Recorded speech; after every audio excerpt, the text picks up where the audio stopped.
राधिका रमन, राधिका रमन, राधिका रमन, राधिका रमन। नारद मुनि, जो 12 महाजनों में से एक और भगवान के शुद्ध भक्त हैं, सदा इस संसार में प्रकट होते हैं ताकि लोगों को मानव जीवन के वास्तविक उद्देश्य की याद दिला सकें, जो है सदा कृष्ण का स्मरण करना और वैकुंठ अपने परम धाम लौट जाना। एक दिन वह एक गांव में कैलाश नामक व्यक्ति से मिलने आए।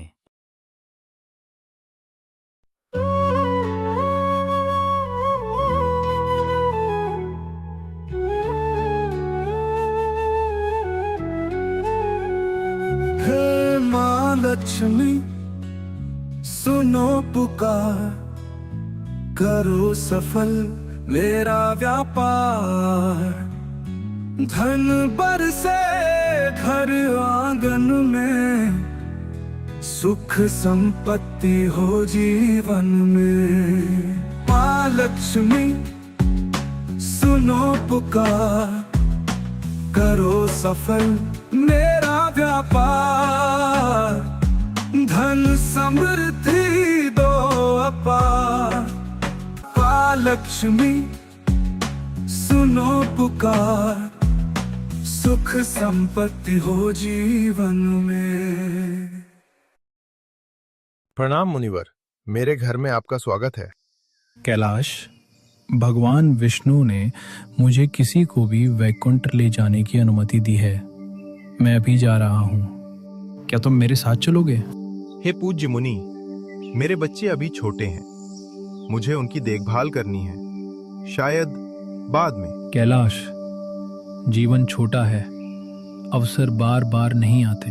आप सही कहते हैं मुनिवर, लेकिन वैकुंठ ऐसा स्थान है जहाँ दुख, भूख, प्यास, क्रोध, ईर्ष्या, लोभ नहीं होता।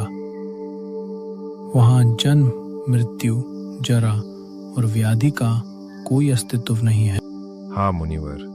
कैलाश, वहाँ हर शब्द एक गीत है, हर कदम एक नृत्य है, जल मधु के समान है और सभी जीव शुद्ध व आनंदमय है। हे मुनिवर, आपकी बात सुनकर मुझे बहुत अच्छा लगा, इसलिए मैं वचन देता हूँ कि समय आने पर मैं अवश्य आऊंगा। ठीक है कैलाश, जैसी तुम्हारी इच्छा। समय बीतने के साथ कैलाश बूढ़ा हो गया और उसके बेटे बड़े हो गए। उसकी परिवार, धन और नियंत्रण के प्रति आसक्ति बढ़ने लगी। मेरी बात सुनो तुम लोग, नहीं तो व्यापार में सब कुछ खो दोगे। मेरी बात कान खोलकर सुन लो तुम लोग, नहीं तो इस साल अनाज नहीं मिलेगा।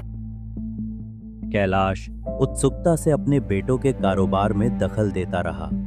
वो मुनाफे के पीछे रातों की नींद खो देता। वो उन्हें लगातार धोखाधड़ी से सावधान करता रहा। इस तरक्रेशन सास आध्यात्मिक साधना के लिए समय ही नहीं बचा। वो अपने पोते पोतियों की देखभाल में भी बहुत व्यस्त रहने लगा। कई वर्ष बीत जाने के बावजूद नारद मुनि को कैलाश की याद रही और वो उसे वैकुंठ ले जाने का एक और अवसर देने के लिए वापस आए। प्रणाम मुनिवर, एक बार फिर मेरे घर में आपका स्वागत है। कैलाश, मैं इतने वर्षों बाद वापस आया हूँ, क्या अब तुम मेरे साथ चलने के लिए तैयार हो? मुनिवर, मेरा मन है कि मैं आपके साथ चलूं, लेकिन मेरे बेटे, उन्हें अभी भी कारोबार चलाने के लिए मेरी जरूरत है। साथ ही मुझे अपने पोते पोतियों की देखभाल भी करनी है। मैं अभी नहीं आ सकता। नारद कैलाश का हृदय परिवार, धन और नियंत्रण की आसक्ति में जकड़ा हुआ देखकर उसके लिए दुखी मन से चले गए। समय बहता रहा। दिन महीनों में और महीने वर्षों में बदलते गए। नारद जैसे शुद्ध भक्त सदा दयालु रहते हैं, थकान रहित लौटकर जीवात्माओं को प्रेरित करते हैं, इस आशा में कि एक दिन वे आध्यात्मिक जीवन को अपनाएंगे। नारद मुनि फिर से कैलाश के घर आए। उनके मन में था कि इस बार वह उनके साथ चलेगा। कैलाश, कैलाश, कैलाश, मैं नारद हूं। तुमसे फिर मिलने आया हूं।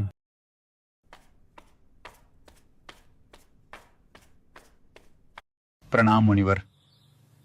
मेरे पिता कुछ साल पहले इस दुनिया से चले गए। ओह, वो चले गए। क्या उन्होंने अपने अंतिम क्षण में वैकुंठ जाने की मेरी बात को याद किया? नहीं नारद जी, शरीर छोड़ते समय उन्होंने सिर्फ उसी धन की रक्षा की बातें की जिसे कमाने में उन्होंने अपना पूरा जीवन लगा दिया था। ठीक है, तो मैं अब चलता हूं।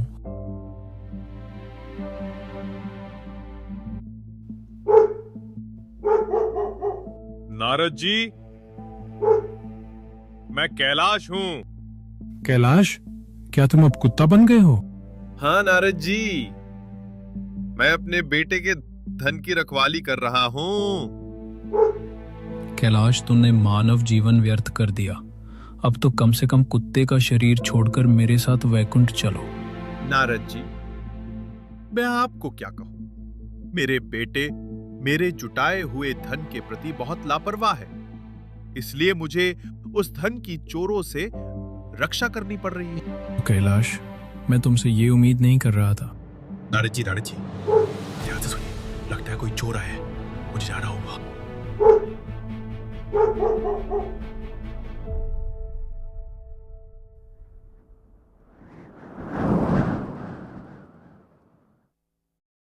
कुछ साल पहले जब मैं यहाँ आया था तो मैंने तुम्हारे घर के पास एक कुत्ता देखा था। क्या तुम बता सकते हो वो कुत्ता कहाँ है? ओह, वो कुत्ता, मुनिवर, वो मर गया है। वो बहुत अच्छा कुत्ता था, हमेशा हमारे घर चोरों से रक्षा करता था। मुझे खेद है कि वो मर गया। कैलाश अब किस योनि में गया होगा?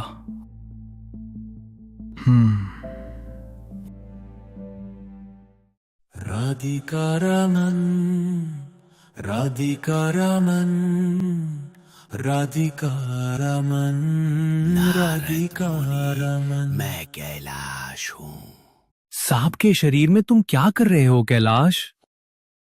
अब मैं खुश हूँ कि मेरे बेटों ने सारा पैसा बैंक में जमा कर दिया है। ओ कैलाश, तो अब तुम मेरे साथ वैकुंठ आ सकते हो। अभी भी देर नहीं हुई है। मैं आना चाहता हूँ नारद जी, लेकिन मेरे बेटे आलसी हैं। इन अनाज की रखवाली करने के लिए मैं सांप बना। आध्यात्मिक जीवन महत्वपूर्ण है, हाँ, लेकिन पहले मुझे खेतों की रक्षा करनी होगी। वैकुंठ इंतजार कर सकता है। कैलाश, तुम इस तरह नहीं सुधरोगे। देखो, देखो, खेत में सांप है, बहुत ही जहरीला सांप है। कहाँ है सांप? कहाँ है सांप?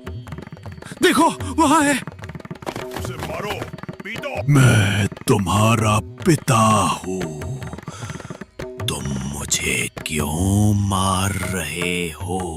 ये तो हम सबको डसना चाहता है। इसे मार डालो। मैं तुम्हारा पिता कैलाश हूँ। मुझे मत मारो।